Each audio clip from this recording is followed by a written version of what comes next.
I was born in a place called British Columbia, in a town called Prince George. That's the actual name of the town, and it's kind of the hub of central British Columbia. My parents were both believers in Jesus, and one of my grandparents, my grandpa, was a pastor. And so I grew up in a home where faith in Christ was a part of our life. Prayers accompanied all the meals, and my family, my parents, they were involved in the church. They encouraged us to be involved, and I grew up understanding that the people in the church were my family. And so I love the church. It's always been a part of life for me. So I decided to become a pastor as a result of feeling God's call on my life. As a teenager, I went to a Christian school, and one of the unique things they did there is they allowed students to go on trips every spring break to different parts of the world to engage in different aspects of ministry. And so when I was in grade 10, I went on a trip, actually with my church in that case, to northern BC to serve at a camp for First Nations kids. And then in grade 11, I got to go to Honduras to help rebuild homes after a hurricane had devastated that area.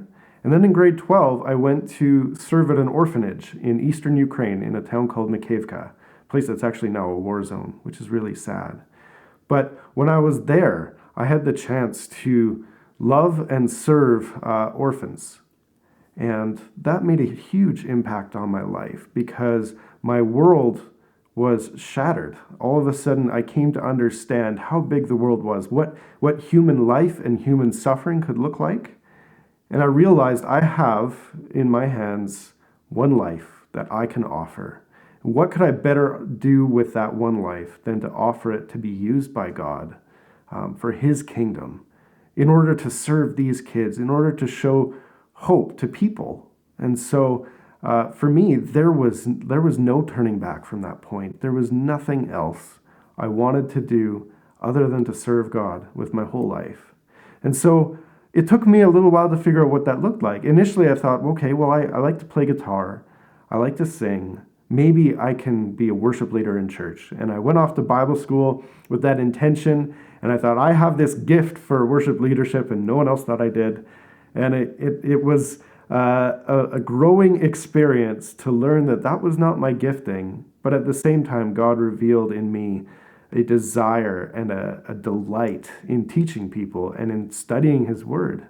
And so people said, hey, you should go into pastoral ministry. This is something that I see in you. I thought, yeah, that sounds right.